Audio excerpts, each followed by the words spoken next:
Nevada Newsmakers with Sam Shad and Andy Engelman. And back on Nevada Newsmakers, when we don't include a piece of information, our historian calls us and says, hey, you missed something. Guy Rocha is here to fill us in. We are not the only state that has, California is not the only state that has a movie star as their governor. We had a movie star hold public office here in Nevada, right?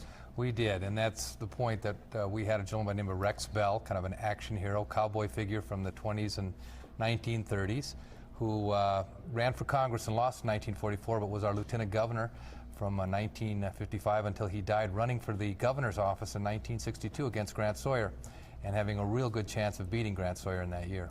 Now, we have some pictures that the home audience can see of Rex Bell. He was a cowboy.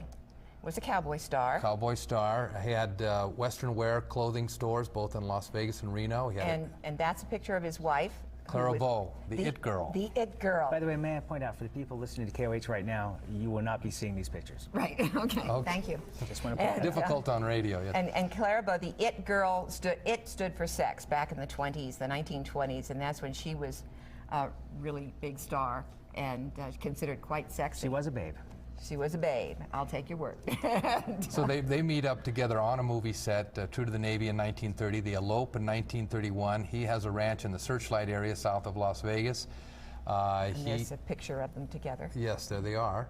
And he begins his political career in 1944, but again, he's unsuccessful. He loses to Berkeley Bunker at that time, but he comes back. He was an extremely popular lieutenant governor.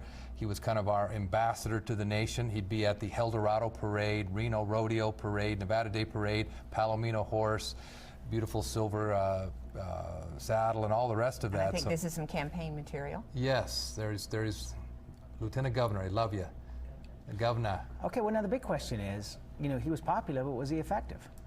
Well, effective as Lieutenant Governor, it's pretty easy to be an effective Lieutenant Governor. Okay, fine. I'm sorry, current Lieutenant Governor might disagree with you about that. Well, and the duties have changed. I mean, this is very much a ceremonial job till very recently. Now there's been given responsibility for tourism. Essentially, when he was picked for his personality. Isn't that new with you know, television and motion And picture? his good looks. Very good looking. But as far as his platform, other than presiding over the Senate, he didn't really have much of a track record. And he died of a heart attack on July 4th, 1962. He hadn't even identified his platform yet. So we didn't know what he stood for. We did know people were prepared to vote against Grant Sawyer. And there's what the audience is seeing is newspaper reports of his death, his sudden death, and a picture of Clara Bow, his widow. And a continuity in the family, right? Yeah, the son was a Clark County DA for 2 terms. He still lives down in southern Nevada, so there is continued political activity in the family.